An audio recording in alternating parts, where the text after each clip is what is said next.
Bonjour tout le monde.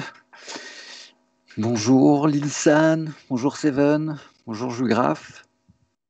Merci d'être avec nous pour ce nouveau conseil manga. Donc moi c'est Timothée Guédon, je suis éditeur chez Kana et donc voilà un nouveau conseil manga. Donc pour ceux qui connaissent pas encore, l'idée c'est de passer un peu au travers de notre catalogue, du catalogue Kana, vous parler de titres en fonction un peu de vos attentes, de vos envies. Voilà, je suis pas encore complètement rodé à Twitch. Dernière fois, j'étais pas tout seul, donc je me sentais un peu plus à l'aise. Mais voilà, mes collègues, que ce soit Elodie ou Yuki, m'ont dit, t'inquiète, le chat, ils sont super bienveillants, ils sont cool. Donc voilà, je compte sur vous et votre indulgence.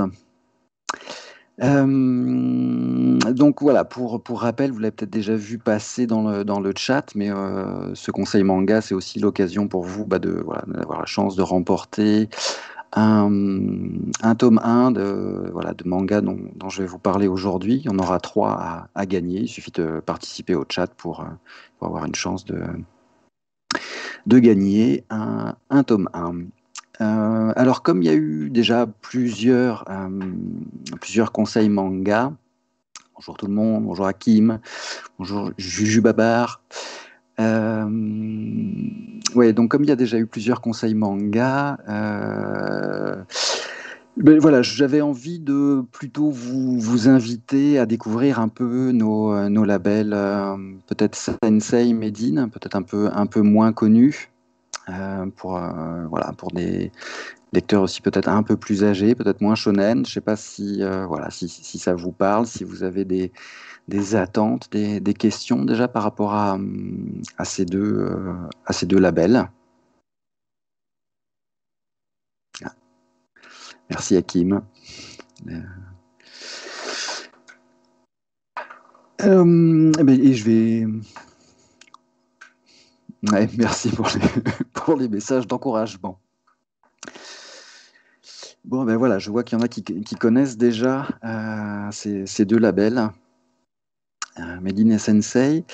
Alors, Sensei, pour vous le présenter rapidement, c'était dans l'idée de présenter un peu des auteurs majeurs de l'histoire du manga. C'est si le manga qu'on connaît aujourd'hui, il est construit de cette manière-là, il aborde tel ou tel propos, c'est parce qu'il y a eu de grands auteurs qui ont construit l'histoire du manga. Et donc, voilà, par exemple, un Osamu Tezuka, évidemment, fait partie de ce label-là chez nous. Donc, nous, on a par exemple voilà, Astro Boy, qui est un peu un de ses titres phares, se figure dans ce label Sensei.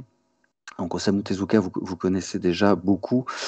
Donc, je voulais plutôt, pour le label Sensei, partir plutôt sur Kamimura, Kazuo Kamimura, qui est un auteur qu'on aime beaucoup chez Kana. Et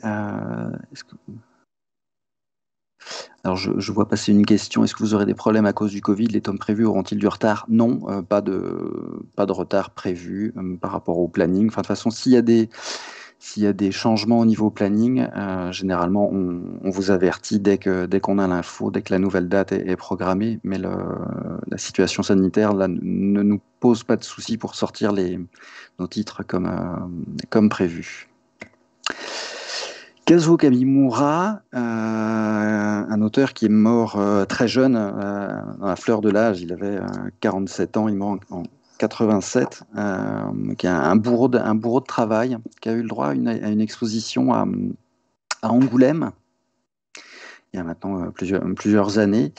Et moi, je voulais vous parler de son titre, La plaine du Kanto, voilà, qui est une série en 3 tomes. Alors oui, il faut que je m'habitue à vous montrer les choses un peu mieux. Voilà, ça c'est la couverture du tome 1. Et pourquoi ce titre-là, plutôt que les autres, comme Lorsque nous vivions ensemble, qui est sans doute son titre le plus connu, ou Lady Snowblood, titre dont s'est inspiré Quentin Tarantino pour faire Kill Bill.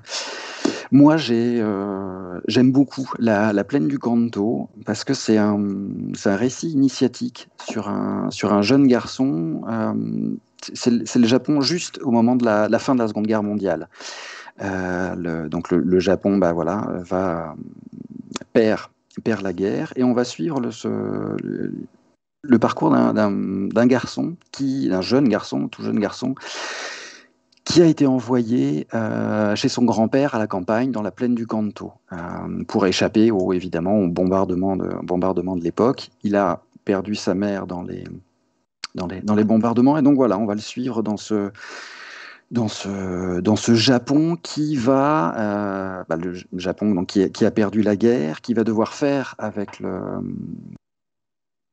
les États-Unis, les vainqueurs, qui vont imposer un peu leur façon de voir les choses, leur façon de faire, et on va suivre comme ça le basculement, une espèce d'entrée dans la modernité du Japon à marche forcée, imposée un peu par le vainqueur américain, et comment ça bouleverse la vie des gens, qu'est-ce que ça amène comme changement.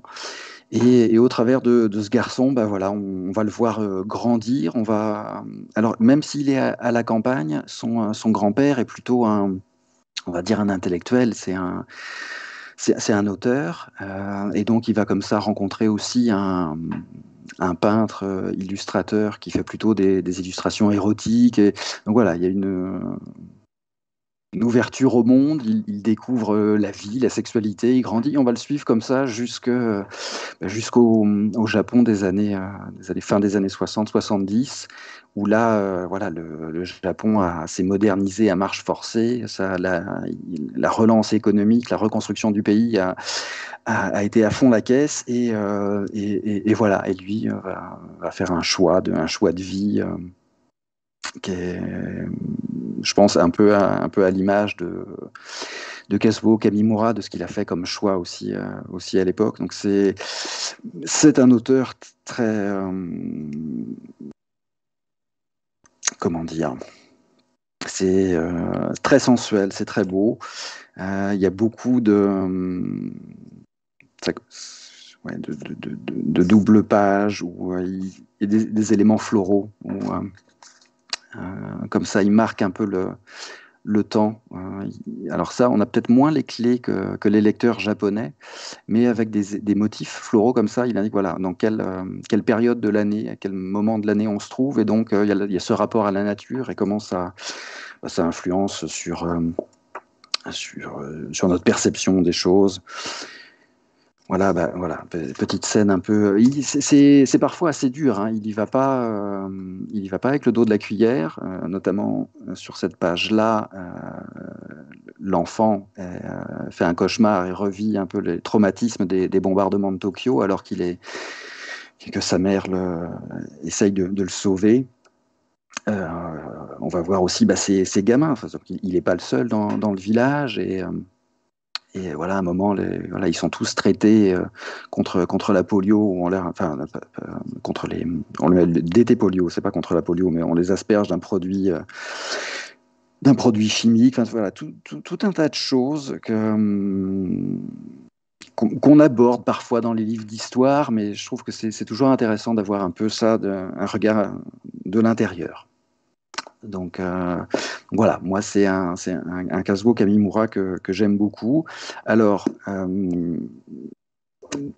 peut-être pas à mettre entre toutes les mains, parce qu'il y a quelques scènes un peu érotiques ou des choses violentes. Donc voilà, c'est plutôt pour un public, je dirais, adulte, ou à partir, ouais, fin de lycée, a priori.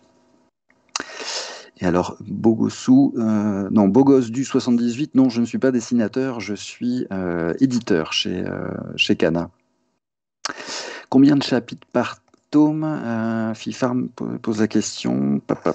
Alors, dans le premier tome, là, il y a 16 chapitres.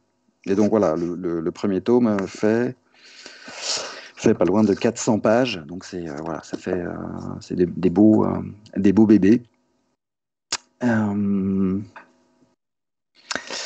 Donc 3 tomes.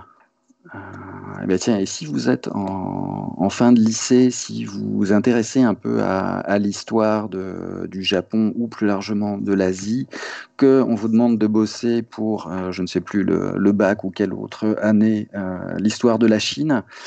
Alors, on va sortir un peu du manga japonais, on va partir du côté du manhwa, mais un auteur comme Lee Kun-woo, qui est aussi dans la collection Made In, pas la collection Sensei pour le coup, avec Une vie chinoise, qui est une trilogie sur bah, sa vie.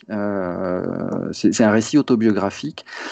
À partir du moment où Mao arrive au pouvoir et jusqu'à à la Chine d'aujourd'hui. Lui, donc voilà, naît dans ces années-là, et il nous raconte depuis l'intérieur cette Chine qu'on aborde parfois dans les cours d'histoire.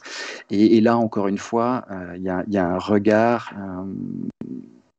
Enfin, on apprend plein de choses qui sont parfois survolées pendant les cours, et notamment voilà, la famine ou les aberrations du système qu'impose la révolution à l'époque. C'est là aussi assez édifiant, et c'est toujours, je trouve, intéressant. Ça complète bien ce qu'on peut nous apprendre au lycée ou plus tard à la fac.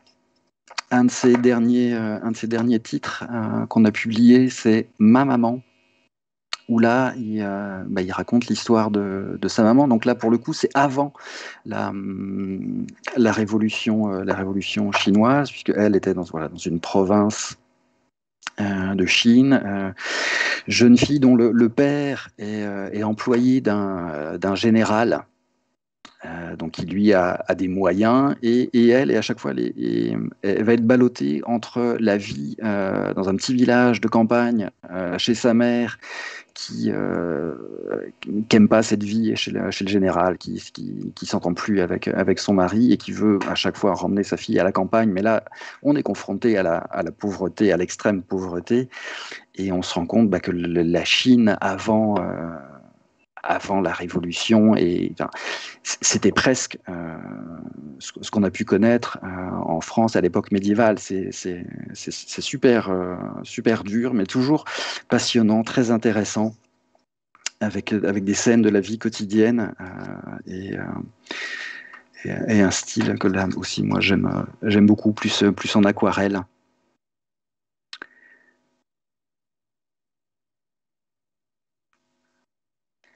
Voilà, donc ça, c'est Ma maman, mais voilà, porte d'entrée, je trouve, une vie chinoise de Lee Kun-woo. Donc là, c'est dans notre collection Made In. C'est sans de lecture occidentale pour le coup, puisque euh,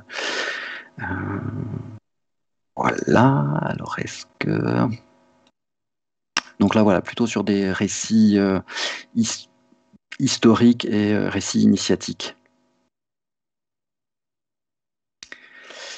Et oui, oui, l'histoire de Ma maman est effectivement assez bouleversante. Voilà, les conditions de vie des paysans chinois à l'époque, c'est ouah, ça vous fout une claque, et on comprend mieux aussi pourquoi les paysans chinois ont adhéré finalement euh, bah, à l'idéal communiste et à ce que leur proposait Mao. C'est qu'ils étaient tellement dans la merde, tellement dans la pauvreté, face à certains propriétaires ou une élite qui, elle, ne connaissait pas ces problèmes-là de faim, etc. Voilà, c'est assez passionnant. Euh, Salut Chacha. Voilà. Bon, je vois qu'il y a encore du monde à arriver. Toujours chez Made In. Non, qu'est-ce que je raconte? Kiko. Un peu un label qui est plus destiné un peu au voyage. C'est toujours cette idée de construire des ponts entre les cultures, entre la nôtre, entre le Japon, entre l'Asie. Et alors, un peu historique, mais beaucoup plus contemporain, qui va sortir aujourd'hui dans les librairies, Ivre du Japon, de Jean-Paul Nishi. Que je recule un peu pour que vous le voyez mieux. Jean-Paul Nichy, on a déjà publié précédemment À nos amours, qui était là aussi une série en 3 tomes, où Jean-Paul Nichy est un auteur japonais marié à une Française. Et ils vivent à Tokyo et ils ont des enfants. Et donc, dans À nos amours, il décrivait un peu ce quotidien d'un couple binational, voilà, entre une Française, un Japonais, le quotidien, la vie de famille et comment on élève les enfants et de manière très, très drôle, voilà, les petites différences culturelles où c'est sur comment sont perçus le fait d'avoir les oreilles, qu'un bébé a les oreilles décollées, que après, plus tard, il va avoir les dents écartées ou pas, c'est pas du tout vu et interprété de la même manière qu'on soit français ou japonais, et c'est très drôle la façon dont il aborde toutes ces différences dans un quotidien. Et donc là, avec Ivre du Japon, il revient toujours un peu avec le même humour sur le parcours de sa femme, Karen, qui, donc voilà, française, qui travaillait pour une chaîne de télévision en France dans les années 90. Donc voilà, les années 90, c'est pas si lointain, et en même temps, il s'est passé beaucoup de choses entre les années 90 et aujourd'hui, notamment par rapport au Japon et le boom qu'a pu connaître le Japon, l'intérêt croissant que ce pays a suscité, notamment avec l'essor du manga. Et voilà, toute votre génération de lecteurs qui vous jetez sur cette culture, sur une forme d'expression. Et donc à l'époque, Karen voilà, elle a beaucoup, elle a bossé comme une malade pour la chaîne de télé, et elle a voilà, des vacances à prendre. Donc son chef lui dit, ouais, vas-y, là, t'as formé l'équipe, c'est bon, elle profite un peu et part en vacances. Et tiens, pourquoi pas, pourquoi t'irais pas faire un tour aux États-Unis? Oh non, les États-Unis, pas question, c'est pas là que j'ai envie d'aller. Mais elle dit, bon, mais ok, je vais prendre des vacances. Sauf que elle, voilà, son idée des vacances, c'est une nerd au niveau technologie, le son, du fait de son métier. C'est une passionnée de tout ça, et elle aime par-dessus tout la ville, les grandes villes et la technologie. Et donc, comme dans sa boîte, enfin, tout le matériel audio, sono qu'elle utilise est principalement japonais, elle dit, bah tiens, je vais aller faire un tour à Tokyo. Donc, voilà, elle va partir pour Tokyo pour des vacances. Donc, elle va un peu se préparer. Évidemment, elle va raconter voilà, les difficultés de l'apprentissage de la langue japonaise. Elle arrive à Tokyo dans ces années, milieu des années 90, et c'est la grosse claque. Faut imaginer que à l'époque, enfin, le Japon est très très en avance sur la France au niveau technologique, au niveau téléphone portable. Allez, eux, ils ont déjà Internet sur leur téléphone portable, alors que nous, on n'y est pas du tout.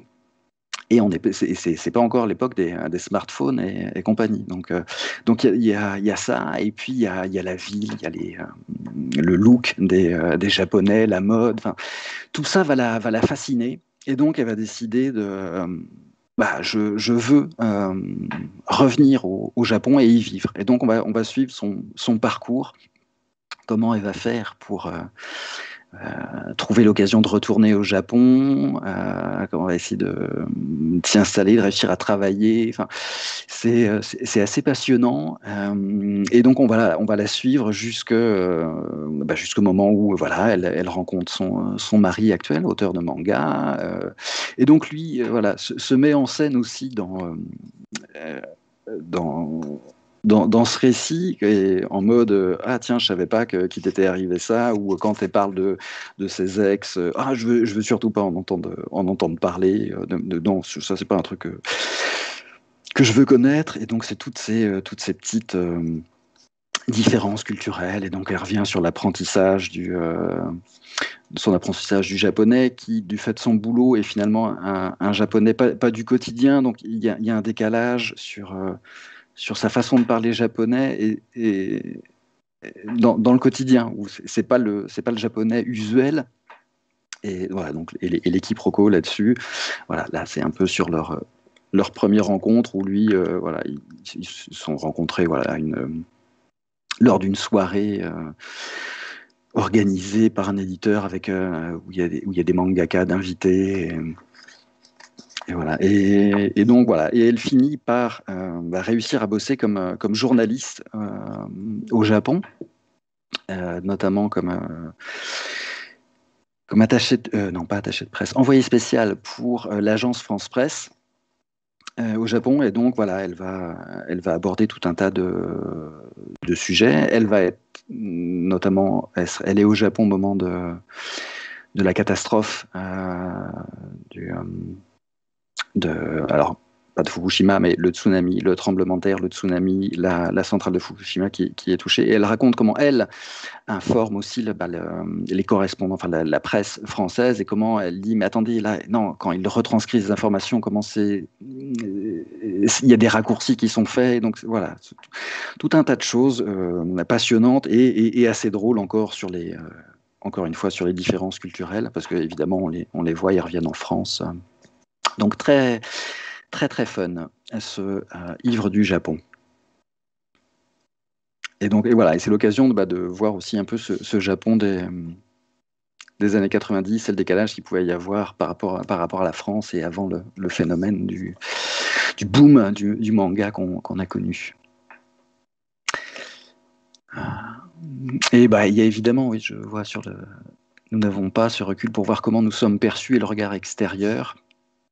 Oui, oui, c'est aussi intéressant, et notamment dans les relations amoureuses, dans les, comment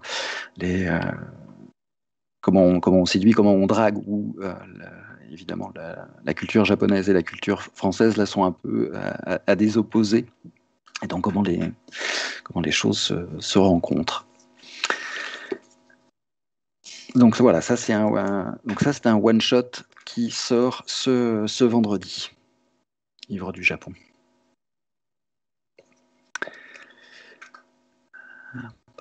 Je vais peut-être remonter un peu dans le chat, voir s'il y avait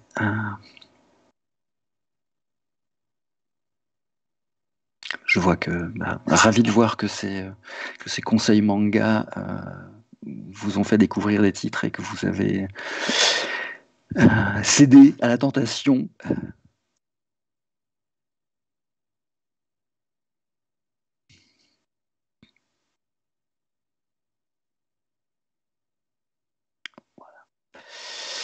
Et je vais autre titre, alors qui est déjà paru, c'était l'année dernière, je ne sais plus, avec ce confinement et tout ça. Non, 2019, donc avant tout ça.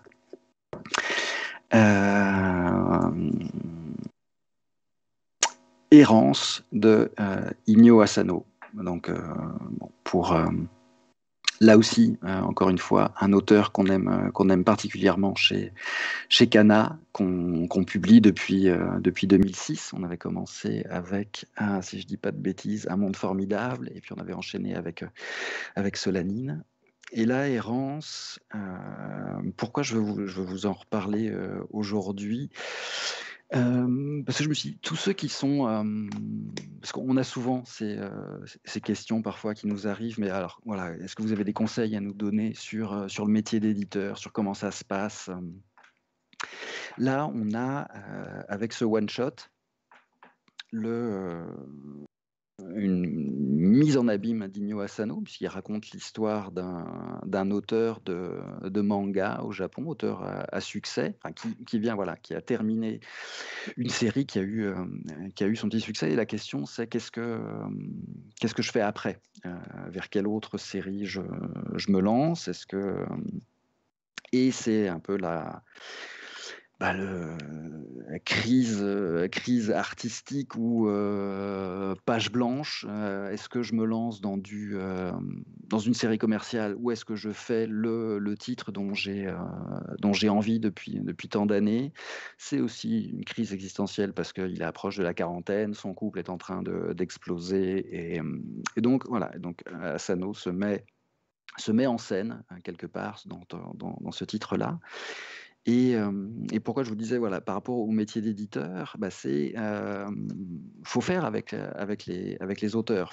On est là pour les accompagner sur leurs projets, mais il y a aussi ces phases entre deux projets, et où un auteur, voilà, il a ses doutes, ses angoisses. Il y a sa vie privée qui peut ne pas être au beau fixe à ce moment-là. Et donc, bah, il faut savoir faire. Savoir faire. Il faut les accompagner, il faut être là.